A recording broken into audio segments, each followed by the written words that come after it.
Hey, I'm Zero, and this is Only Nice Things, the show that punishes negative opinions with alcohol. Today we're going to talk about Silent Hill. After her sleepwalking daughter Sharon keeps screaming about a place called Silent Hill, Rose decides to take her to the abandoned town in hopes of finding answers. The two crash while fleeing from Officer Cybil, and Rose awakens to find that Sharon is now missing.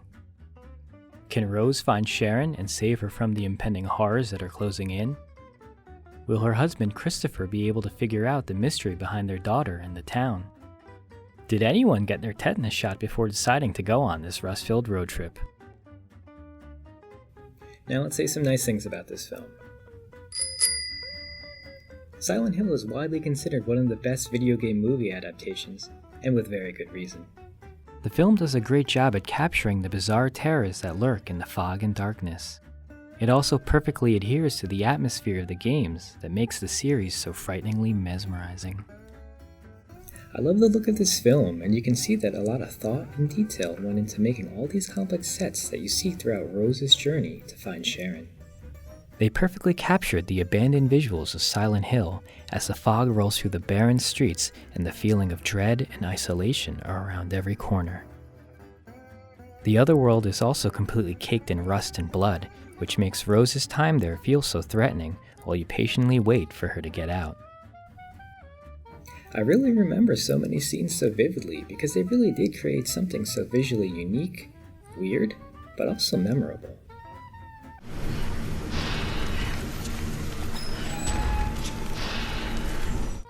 Because they were just so impressive, I may have preferred the film's adaptation of the monsters over the original source material.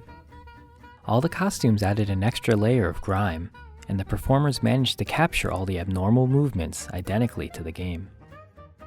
When Rose suddenly encounters a hallway full of nurses, it's both horrifying and hypnotizing to watch. This might actually be one of my favorite movie moments.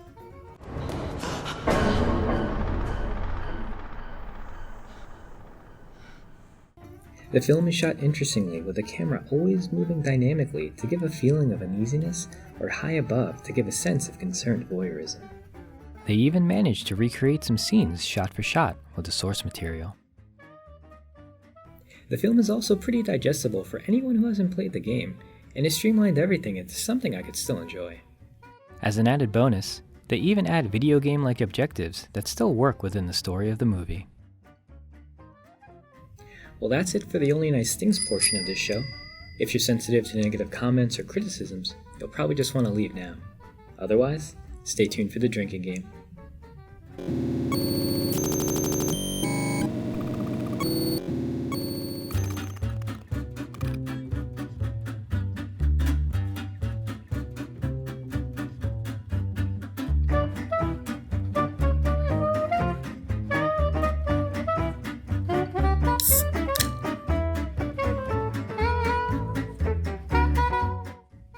Cheers.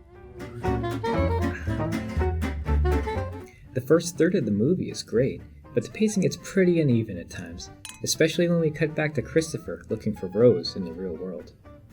In director Christoph Gans's original draft, it was only supposed to have female leads with Sean Bean at the beginning and end of the film.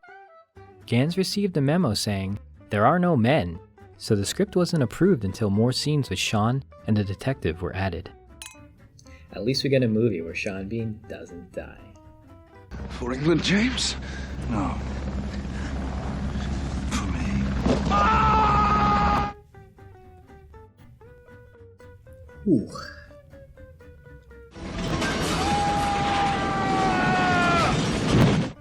I was pretty disappointed that some of the monsters got a coating of CGI, since some of the practical outfits looked really well crafted. It was especially difficult to see the Grey Children when they first appeared because the entire scene was covered in darkness.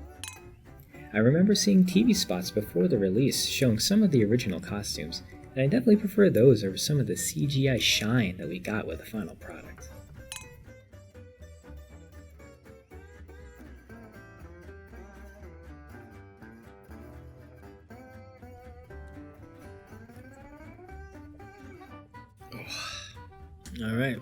All right. Oh. Ooh, that hit again.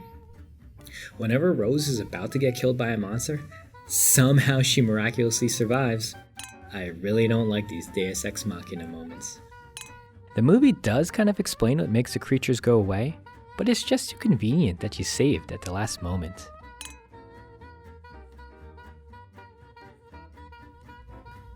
Ooh, feeling it. While I love the creature design of this film, I'm not crazy that they decided to go with the Pyramid Head, the Bobblehead Nurses, and the lying figure from the sequel game, Silent Hill 2.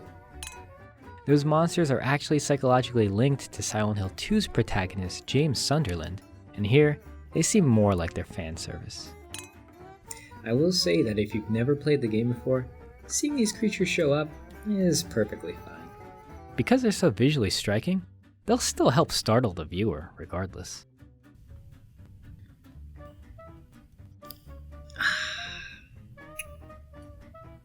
While I did like how they adapted the story of the game, we get a large exposition dump towards the end of the film, and it feels like they could have adapted this information a little more fluidly. Your reward is the truth. Alessa was alone in the world. She didn't have a father like they do. You remember the hotel? Now you know why Dahlia is broken. I think I'm drunk. 2 drinks. Two. And I'm done. Kind of. Not yet. There's more. Stop talking.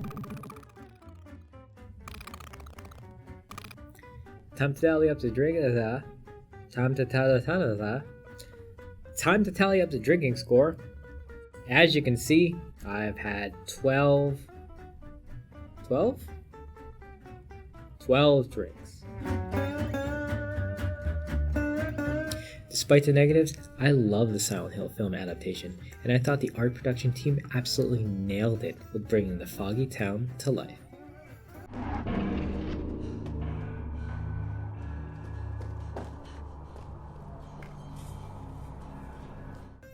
I wish Christoph Gans returned for the sequel, but maybe it's better he didn't. Go to hell!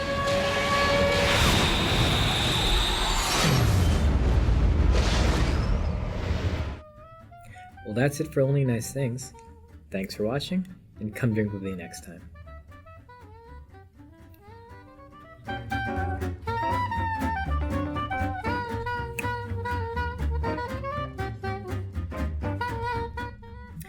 Where did the librarian decide to have a picnic? On a silent hill. Sorry, I'm drunk.